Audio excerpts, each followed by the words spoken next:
খবর 24 সাথে আপনাকে স্বাগত। নতুন নতুন খবর জানার জন্য আমাদের চ্যানেলে চোখ রাখুন। আপনাদের স্বাগত। হ্যাঁ, আর মাত্র 2 সপ্তাহ তারপরে উদ্বোধন হবে রাম মন্দিরের। ইতিমধ্যেই অযোধ্যায় বাড়তে শুরু করেছে ভিড়। রাম মন্দিরের উদ্বোধন হলেই ঢল নামবে পুণ্যার্থীদের। কিন্তু এই রাম মন্দিরকে ঘিরেই শুরু হচ্ছে এক নতুন ধরনের প্রতারণা। ভক্তদের কাছ থেকে রাম মন্দিরে আর্থিক অনুদানের নামে হাতিয়ে নেওয়া হচ্ছে টাকা।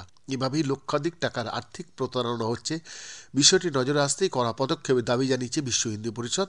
একই সঙ্গে সাধারণ মানুষকেও সতর্ক করা হয়েছে যাতে তারা এই ফাঁদে পা না দেন।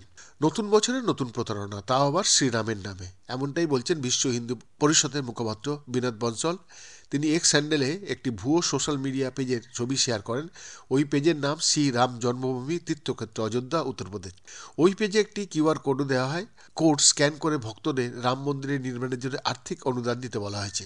জানা গিয়েছে বহু পুণ্যার্থী ও ভক্তরা ওই ওয়েব পেজে স্ক্যান করে হাজার হাজার টাকা অনুদান দিয়েছেন।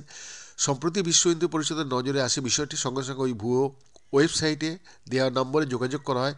ও প্রান্ত থেকে ফোন রিসিভ করে কথাও হয়। এরপরই প্রতারণার বিষয়টি সাফ হয়। ফোনের ও প্রান্ত থেকে বলা হয়, আমরা অযোধ্যা থেকে বলছি, নিজের ও পরিবারের নামে যথাসম্ভব খোলা হাতে দান করুন, আপনাদের নাম ডায়েরিতে রেজিস্টার থাকবে।